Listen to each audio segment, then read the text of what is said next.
In this episode, Professor Simon Chesterman, former Dean of the Law Faculty at the National University of Singapore and Director of Governance at AI Singapore, will talk about human-machine interaction and how the new technologies can reshape our productivity and roles in our workplace.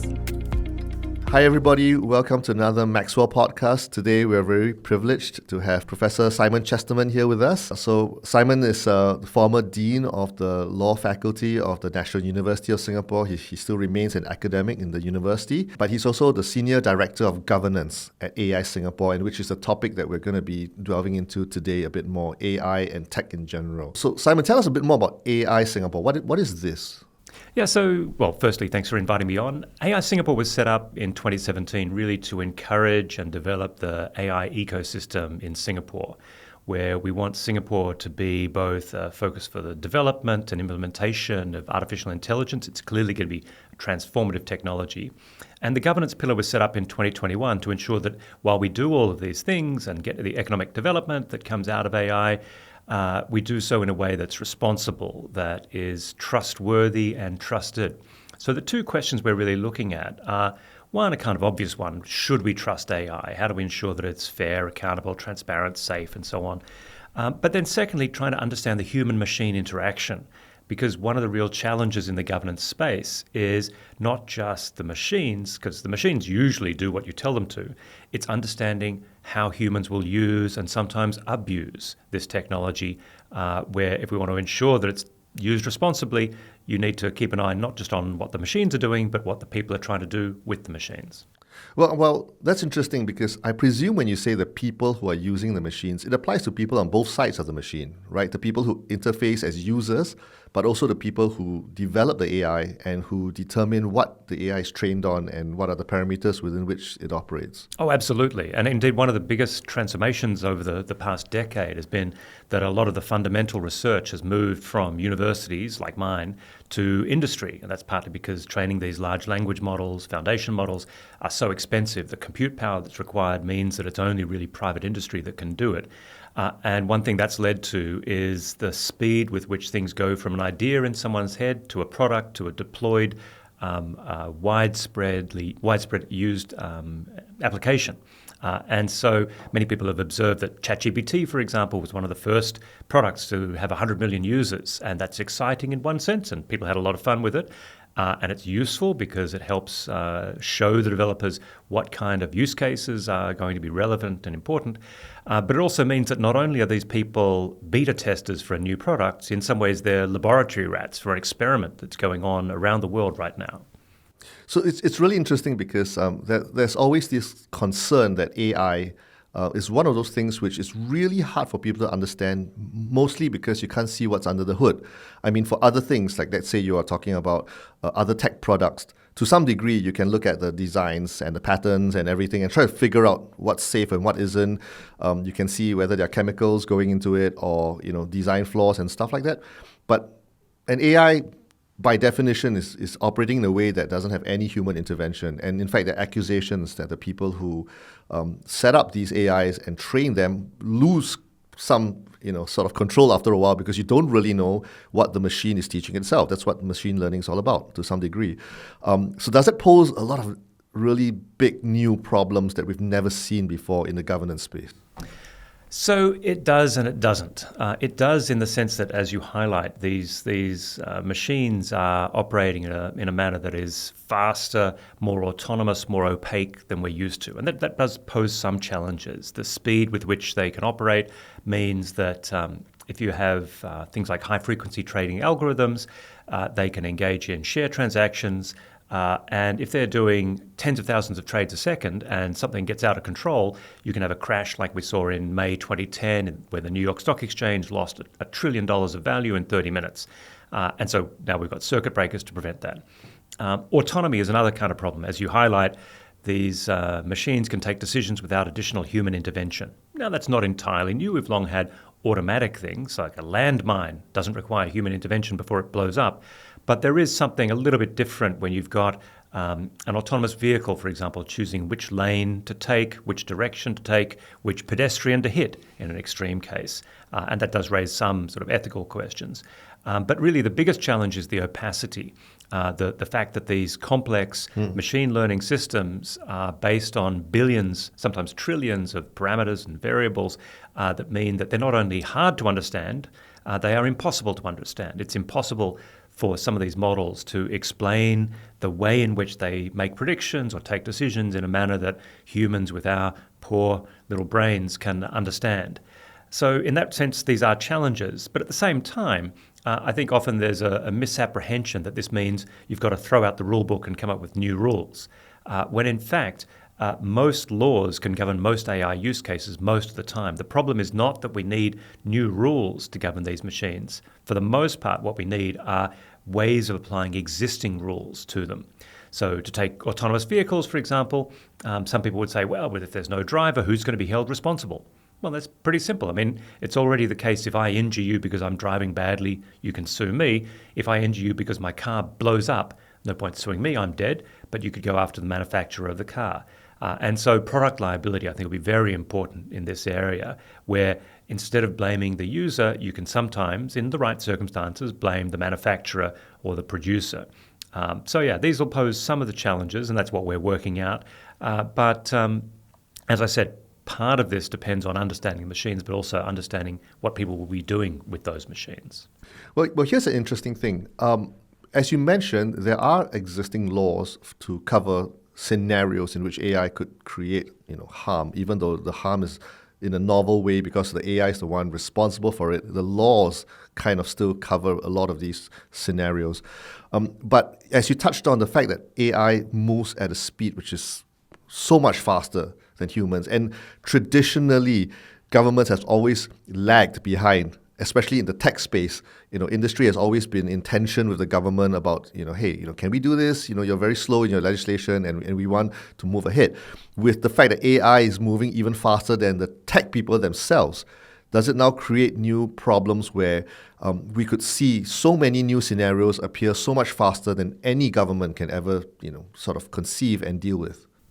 Yeah, and I think that's a real challenge for governments, but it's a challenge in two directions, if you like. There's a risk of under-regulating. If you don't look out for potential harms, then you could expose your citizens to risk. And I think one of the reasons there's such energy and vitality in the debates over governance right now is that many governments realize that they're under-regulated in the area of social media. So if you could go back 20 years or 21 years to when Facebook was being launched in 2004, the iPhone was launched in 2007, I think many people now would say, gee, if we'd done something differently then, especially around children, we might not have all the problems of teenage anxiety and depression that we have now. So I think governments are wary of under-regulating. They're also wary of over-regulating, especially for a small jurisdiction like Singapore. If we over-regulate, all that's really going to do is drive innovation elsewhere. So we've seen, even with the EU's AI, the draft AI legislation and the Digital Services, Digital Markets Act, we saw that Meta decided not to launch Threads in the European Union for concerns about data protection issues and other issues. So that's the EU is a big market, and I think they're doing fine without Threads. But if a small jurisdiction like Singapore took steps like that, then Meta might make the decision, well, actually Singapore is not worth worrying about. We'll just pull up sticks and withdraw completely. So I think there is a real wariness of over-regulating. And this is not entirely hypothetical. We've seen examples of this. Probably one of the easiest ones to remember is back in 2001, the United States under President George W. Bush, who at the time, some of us thought, gee, he's a terrible president. Who could imagine a worse president in the United States? I take all that back now. The sage wisdom of George W. Bush would have been a good thing. But one thing he did was to impose a moratorium on stem cell research. Right.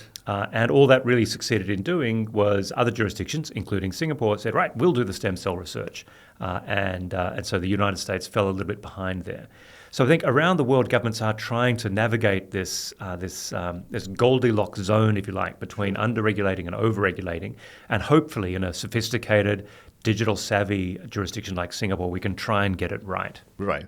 Well, I don't know that in this particular case the world is missing anything with having threats. But you actually raise another very interesting point, which is that if the governments are the ones who are responsible for regulating and governance, but they themselves see AI as the next frontier of geopolitical conflict, where there's now an arms race between the major powers to develop and weaponize AI if they haven't already weaponized it. Some would argue that the US is already using it for some of their drones to do targeting, sort of threat identification and stuff. But the point is, why would governments want to regulate something when they feel that it gives their country, whether economically or militarily, an advantage over its rivals? Yeah, and this is what I've called in some of my own work that the tragedy of AI governance, that there's an inverse relationship between capacity and interest. Those with the greatest capacity to regulate often have the least interest. So that's true primarily of the companies. Companies really don't like regulation for the most part. And when some of the big tech companies are calling for regulation, I think we have to be a little bit suspicious of why they might be doing it. And they're doing it for at least three reasons. Partly, I think, some people do accept some kind of guardrails are necessary.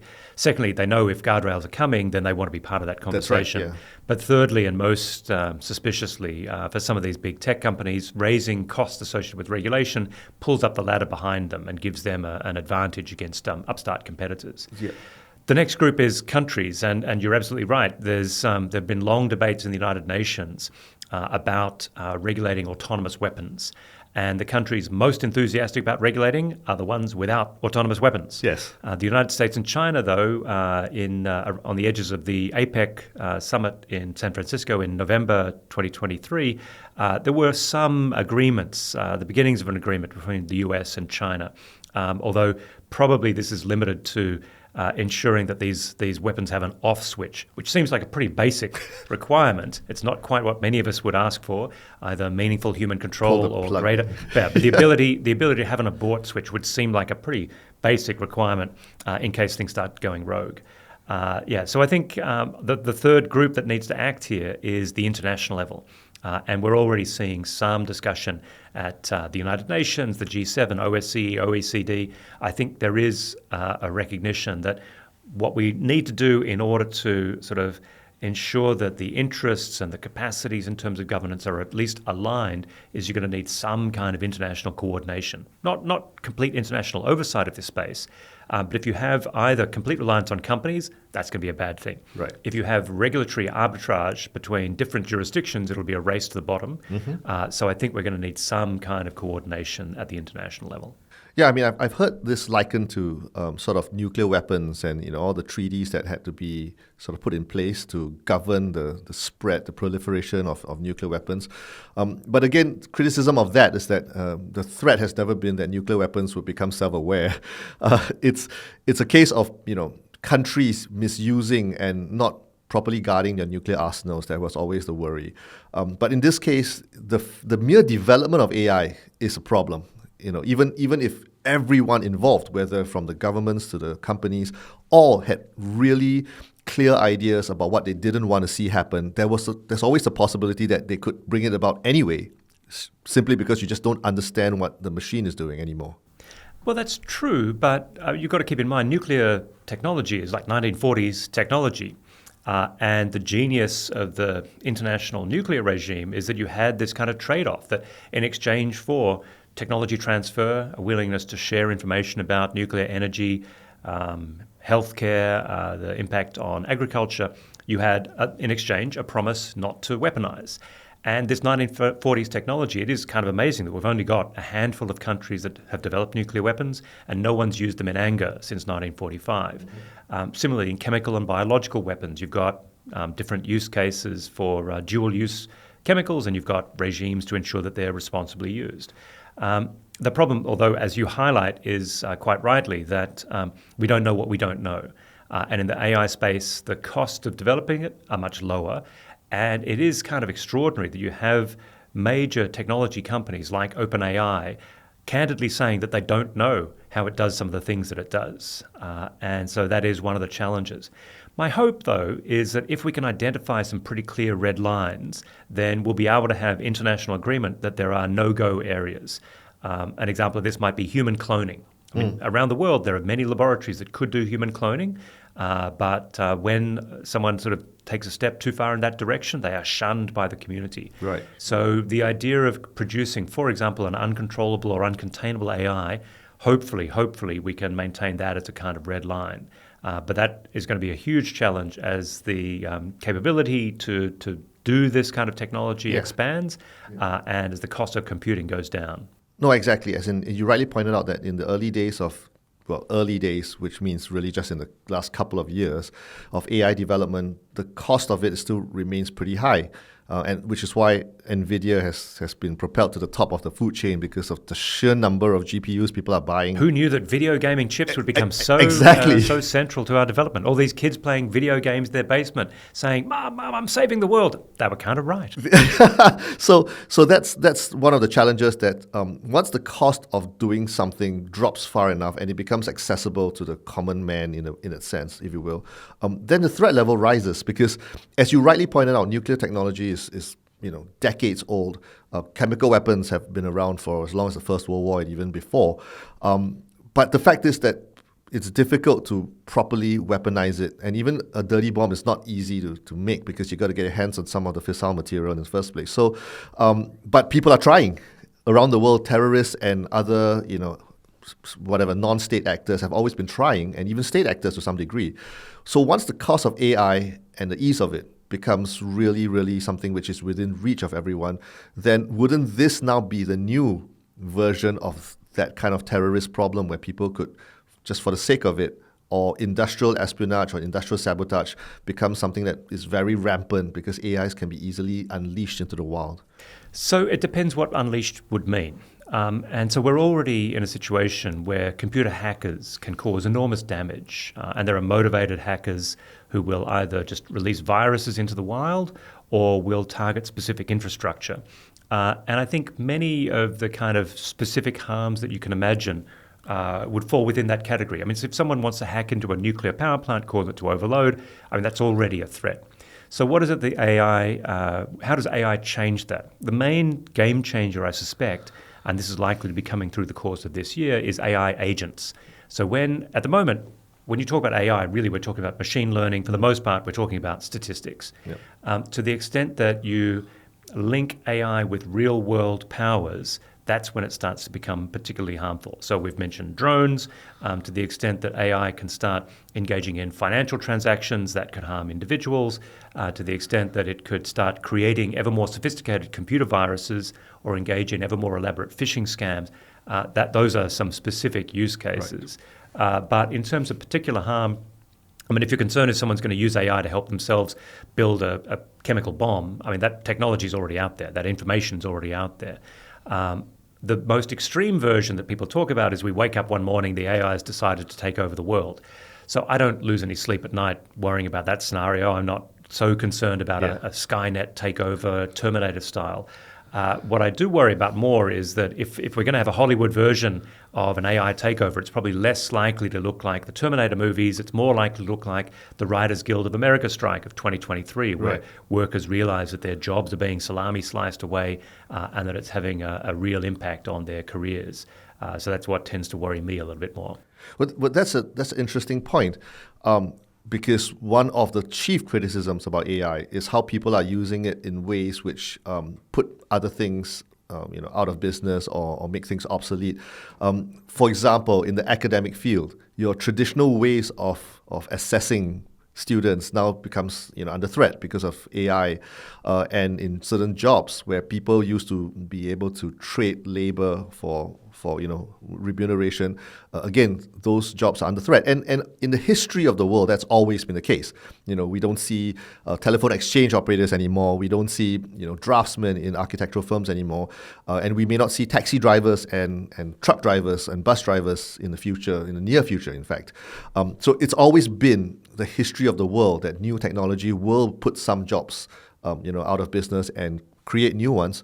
But I think one of the concerns is the speed at which it's happening because of AI, that people don't have time to, sort of train themselves and to adapt to it. They're just kind of out of a job tomorrow and without the right skills to fend for themselves. So is that something that we need to begin to worry about, that really labor and employment is actually a really big problem with AI coming so quickly? Yeah, I mean, I'd look at it from two directions. First, I would dispute the premise of your question that the main purpose of AI is and should be to replace human labor. That's certainly one thing that will happen. And I'd link that back to the earlier comment I made about AI companies increasingly being profit-driven and the AI fundamental research being within profit-driven companies. Because there are a whole bunch of other things that AI can do. AI can essentially be thought of in two buckets. There are ways in which it can do things that humans already do faster and more cheaply, eventually more cheaply. And that's what you're talking about. I'll come back to that in a second. But one of the real benefits of AI is when it can do things that we can't do. And so when you think about the potentials in healthcare, drug discovery, it can go through billions of possible protein folds and discover drugs that it would take centuries, millennia for humans to discover. Right. It can solve mathematical problems that no human would ever be able to solve.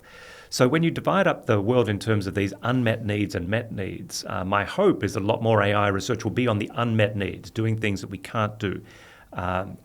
Maybe a middle case is autonomous vehicles. When the developers were thinking about autonomous vehicles, I don't think anyone suggested that the way to develop an autonomous vehicle is to have a humanoid robot sit in a taxi, grab the wheel with its hands, manipulate the pedals with its feet. They can do things more efficiently. But back to the replacement of humans, I think you're right that a lot of jobs, if not immediately, then in the medium term, will be either downsized or replaced. But that short term, I think, is going to be a real challenge around the world because it's going to start off very attractively. It'll start off with AI can take away the drudgery of your work. If you spend 10, 20, 30, 40% of your work week doing sort of if you're doing cognitive, repetitive, low-risk tasks, accounting, expense reports, filing, things like that, AI can do that very quickly and simply. And that's going to start off being wonderful because it'll free up our time. And then there's going to be a calculation on the part of employers. Well, hang on, I pay you for that 20, 40% of your time. Are you going to maximize your potential by sort of doing more productive things that time? Or can I just pay you 60% of your salary? Yeah. And so this is why I mentioned the Writers Guild of America strike, that there is a risk that AI doesn't replace us immediately, but it just means we need fewer people. Yep. Or we need fewer portions of people's time. Yep. And that starts to pose real economic challenges in terms of government and employment. That's why people start talking about universal basic income. But it will also force a real reevaluation of human meaning. I mean, for many of us, rightly or wrongly, Calvinist work ethic and so on notwithstanding, many of us find meaning through work. And if that part of our job is increasingly being outsourced to machines, or eventually we barely need to work at all, how do we find meaning in the world? Now, many of the tech utopianists would say, well, we'll all become content creators. But I don't know if you've ever created a TikTok video, but it's diminishing returns, for me at least. And so I think these are the sort of economic and social challenges that could lie ahead, quite apart from the technological ones. No, I mean, content creation isn't really what people say it is, because the more you put out there, the less valuable everyone else's is. But it's an interesting point about this, because there's always this question of, again, the challenge between companies that are driven by profit and don't generally care about the worker on the street. They're just cogs in a wheel in a big machine. And if I can do exactly the same, or I can do even more at less cost with AI, then why would I care that large swaths of my workforce are sort of basically displaced? And so I think that's the challenge. Like you said, well, I don't think it's a case of people intentionally trying to put people out of a job. I think, again, it's a point where eventually the numbers start to stare at you and say, well, really, what are you doing with the time that the AI is freeing up for you? And we were going to expand, and we would have needed to hire more people. But now that we're expanding and you can do more with less, I don't have to hire people. You're not going to lose your job, but I wouldn't have hired all those extra people, which generally is part of the cycle of the economy. Companies that grow hire more people. So I think there are challenges here. And what do you think is the solution to this? I mean, what should we be thinking of besides just saying don't develop AI? So I think of this in two broad areas. The first thing is that this revolution, unlike the previous industrial revolutions that you were highlighting, in the past, the workers most affected tended to be towards the bottom end of the socioeconomic scale. It was the labourers, it was the weavers who were protesting against the sort of new manufacturing processes that were taking things out of workers' hands. This, by contrast, is affecting the middle of the population, if you like. It's the knowledge workers, because the things that are easiest for AI to automate are things that are cognitive, repetitive, low risk. Basically, what you can train someone to do in an office, in a sort of basic environment. Candidly, the sort of thing you can train someone to do with an undergraduate degree at a university, so accounting, radiology, some basic finance and so on. That involve large data sets, which computers are better at than we are. Yes, exactly. Because actually the low-end stuff, if you like, the construction, manual labor, that's pretty hard to automate. So those workers they're not safe, but they're safer than someone whose job is basically going in and typing on a computer all day. That's the sort of thing that an AI is going to be pretty good at. Or like actuaries who have to look at large numbers, yes, and patterns and stuff.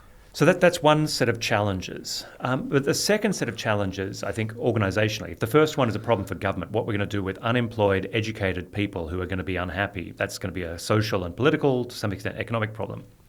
But for industry, one of the challenges, and we're seeing this already in law firms, is that many law firms, many professional services firms, they're going to need fewer junior people. They'll continue to need the senior people, at least for the foreseeable future. Mm-hmm. But if you have fewer junior people, where does the next generation of senior people come from?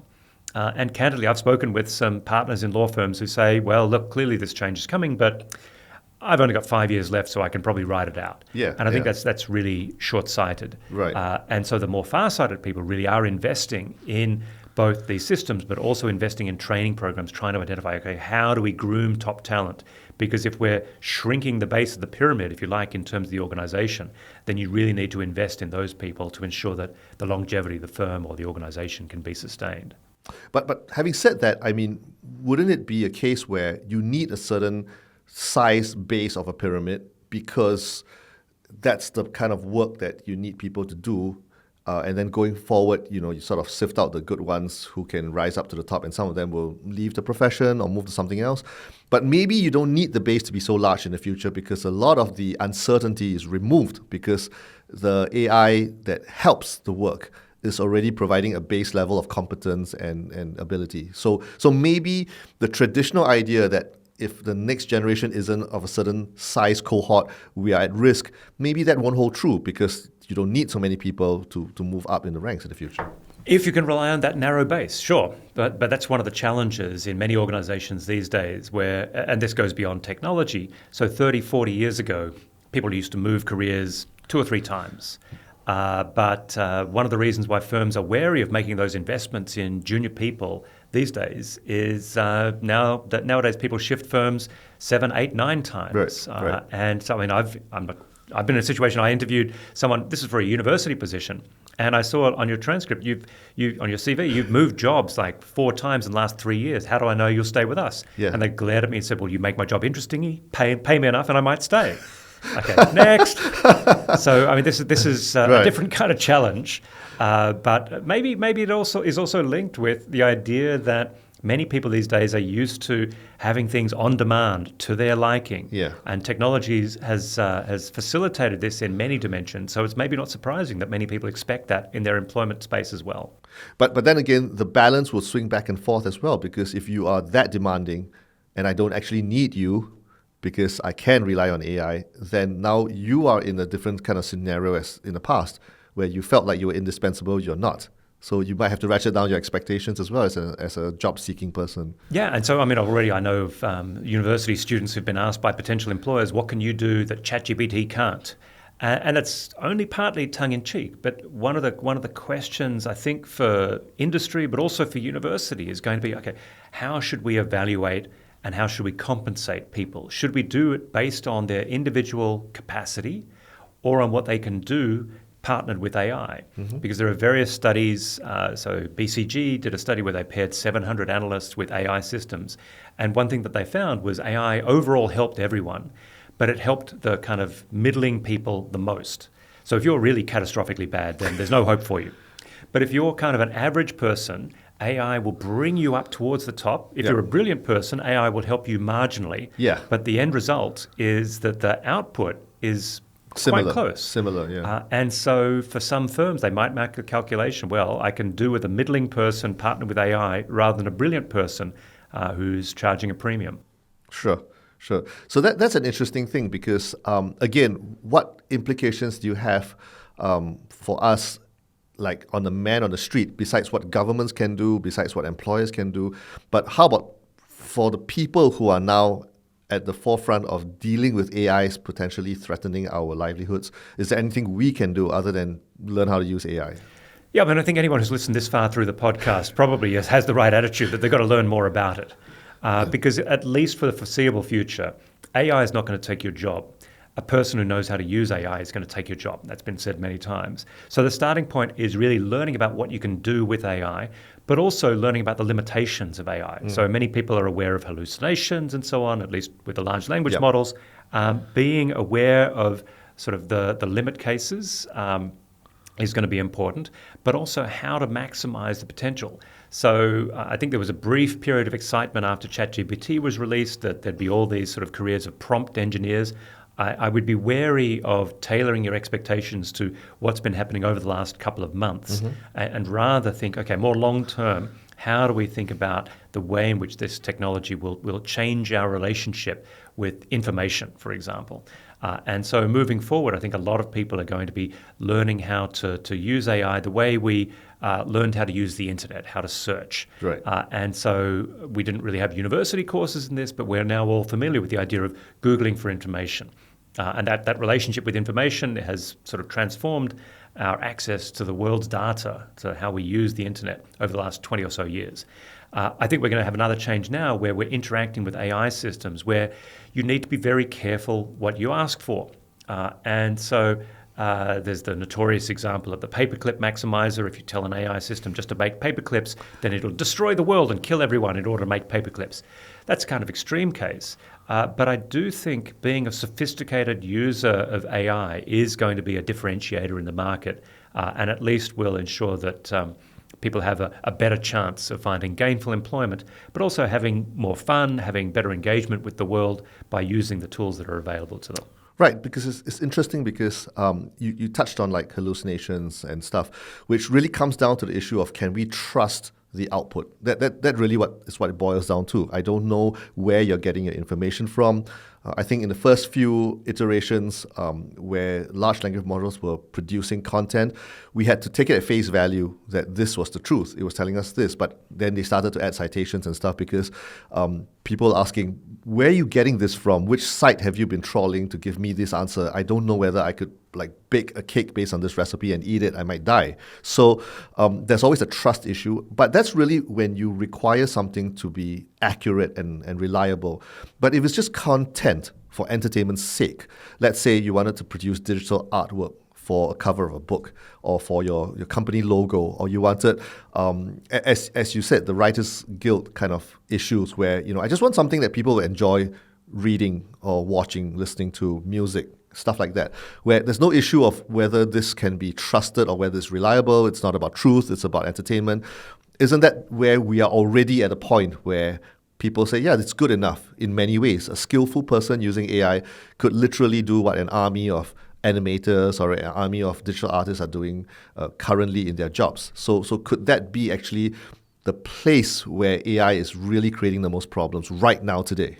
I think that's an area where it will be very active and popular, but there's an even more kind of potentially popular and lucrative area in that space where there's an aspect of our lives where we interact with other beings on a regular basis and we don't particularly care whether they're being precisely true, and that's with our friends.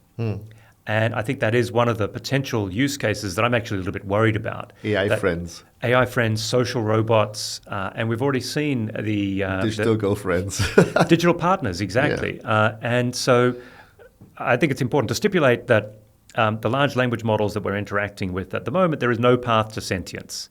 There is no suggestion that these things are conscious, but I'm convinced many people will believe that they are. And that's partly because humans are prone to anthropomorphism. We project human qualities onto inanimate things.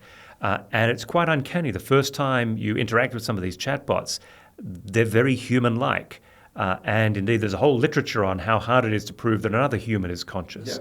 And if all you're interacting with is text, that's one thing. But very soon we'll have humanoid, oral interactions with robots, and it's going to be very, very hard to tell the difference between them and humans. So what are the consequences? I think there's been a lot of discussion about misinformation, disinformation. There's the possibility of deep fakes. For some reason, people, a lot of the developments unfortunately happen in the pornography sector, but this will increasingly become realistic. There's an emerging literature and practice of what's called grief technology or grief tech, where you can have an image and dance around someone, and grandpa can live forever. And we don't really know what's going to happen in that space.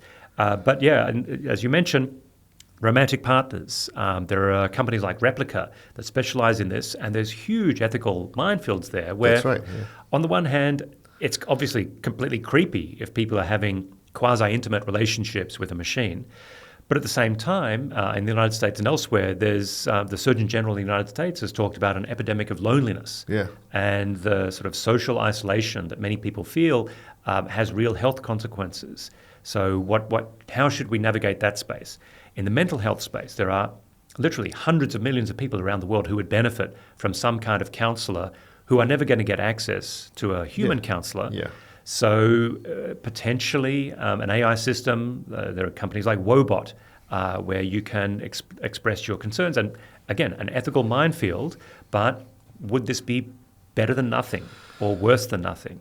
So these are some of the areas that I think we're going to be confronting over the next few years as humans work out how we're going to coexist with these increasingly sophisticated machines. But then again, that's always been an issue whenever you're at the cases where the choices are difficult. You know, your medical marijuana and stem cell research, all of these things. There are always questions from an ethical point of view, and yet right in front of you there is a problem that no one can solve in any other way. So how do you balance it? I guess that's going to be the story of AI as well. Well, I mean, one of the problems, and again, I'd go back to social media, is governments were asleep at the wheel. And again, I think that's one of the reasons why so many countries around the world are looking at this broad question, but also specific issues like misinformation, disinformation. I think that's a kind of low-hanging fruit that many are focused on. But I think one of the challenges is precisely how we articulate the problem and identify a solution. And the OpenAI saga of November 2023, where you had Sam Altman being fired and then reinstated, that, I think, proved one thing, which is that the idea that we can trust companies to do all of this themselves, that's a non-starter. Because that saga was really related to the elaborate corporate structure at OpenAI, which was initially set up as a not-for-profit in order to ensure that AI was developed safely. Then, because they needed the GPUs, they had to create a for-profit entity under the not-for-profit. And the Sam Altman saga was a fight between these two visions of how to regulate AI, and basically capitalism won.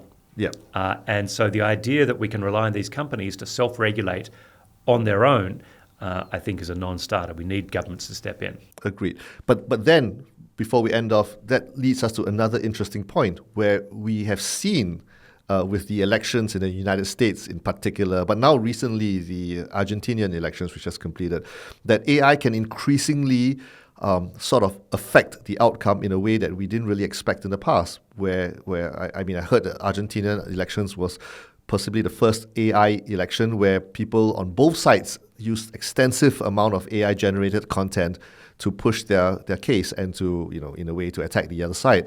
But it's going to be the norm where people increasingly can't tell what's true or not because it's so easy to use AI to create content that people at the margins could use it in nefarious ways for for elections and so on. And then that leads to a problem, because if you have that kind of government where, ironically, as much as people criticize China for being, an autocracy, or as Joe Biden would say, a dictator-run country, but there is a certain sense that you can ensure that the people in charge know that they're going to be in charge and they can continue to have a long-term view of things.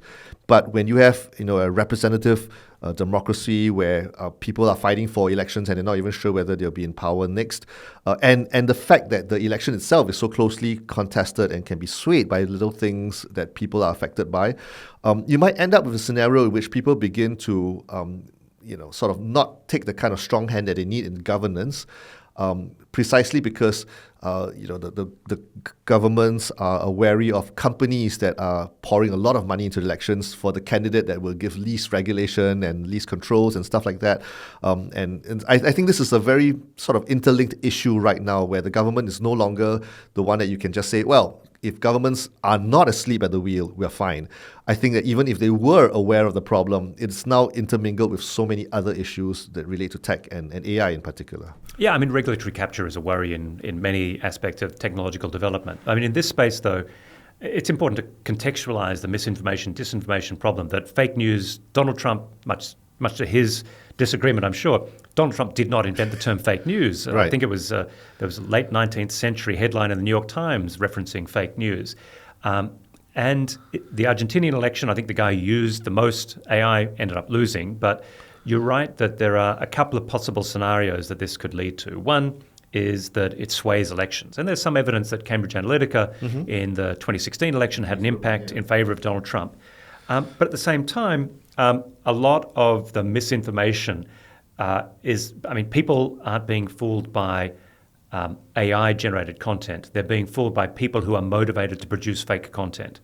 So what this means in terms of trying to address it is, should we be trying to limit the ability to produce that content? Who should we be going after, basically, in terms of regulation? And you can do a lot with Photoshop, quite without AI. Of course. And some of the really widespread examples of fake news, like Nancy Pelosi, it's just a matter of slowing her down to half speed and she looks drunk. So you can do very primitive things. Right.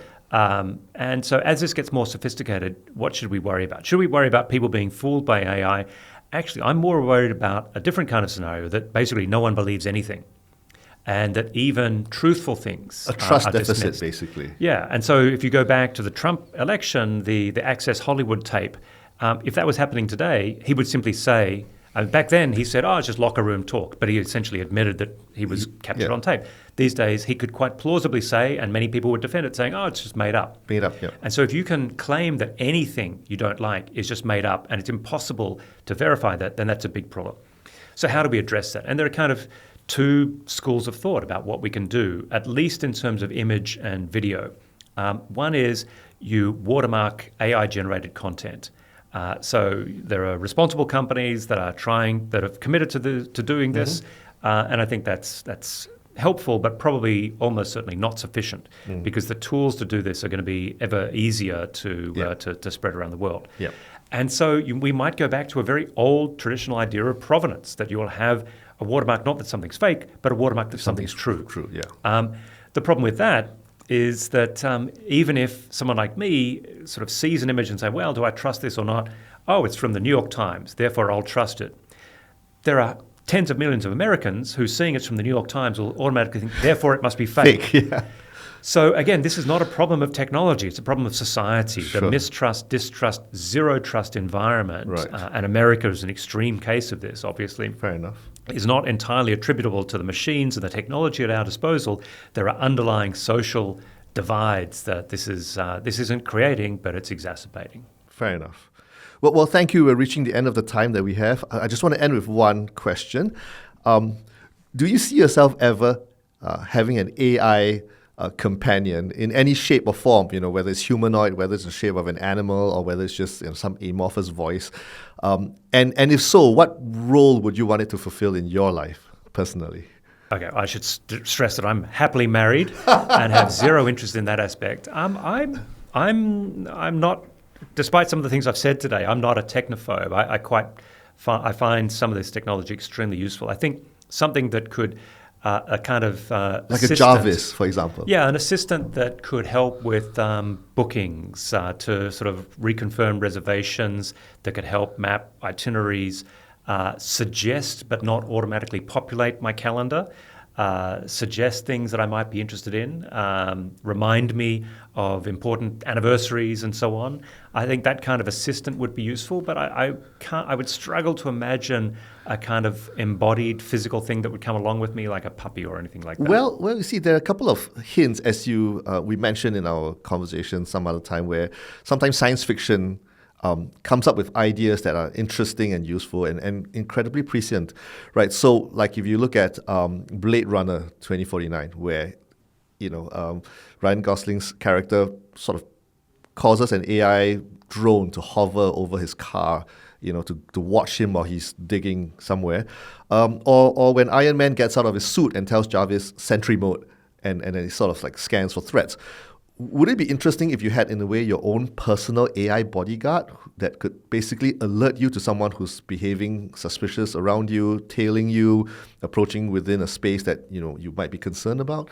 In that sense, what have I been doing that's leading to such potential violence against me? Pickpockets, robbers. Well, I think, I suppose if you were traveling somewhere dangerous, potentially, where I can imagine being tempted, but I would want to be wary of this, is watching over your children. Right. So happily, that's not a situation at the moment, although our family will usually share locations and things like that. Mm-hmm. I suppose if you're going somewhere dangerous in particular, and parts of the United States that I visited are a little bit in that category, yeah, having something that would advise you. Actually, I'll tell you the thing that would be really useful is a pop-up screen that was visible only to me that would remind me of people's names. So one of the things I missed from the pandemic, from endless Zoom conversations, was having everyone's name below, written under them. If I could have something that would just whisper in my ear, okay, this is... And where you met them. Yes. This is Jim. He and his wife came over for dinner 2 months ago. Yeah. Their kids' names are this. That would be kind of useful. Although even then, as that technology became widespread and people said, yes, hi, Simon, it's good to see you for the first time since this, you would know that they were being prompted. By Google Glass, no less. Yeah. And I think this is one of the things that we're going to see, even as technology fills many of these needs. The ability to continue doing things by ourselves will be important in the same way that every time I get a handwritten card, right, that one I remember. Right. Or when someone sort of does something clearly personal and not automated, right, that's great, as opposed to on Facebook or LinkedIn or something, people wishing you happy birthday because the algorithm has prompted them to wish you a happy birthday. Right. That goes straight in the recycling. So basically, authenticity and the personal touch are increasingly, of value in a world where the computers are doing everything for everyone. Exactly. Yeah. Well, thank you so much, Simon. This has been amazing, a really fun chat. And we hope that this isn't the last time you come back and speak to us on a variety of things, not just AI. Thanks very much. Thank you so much.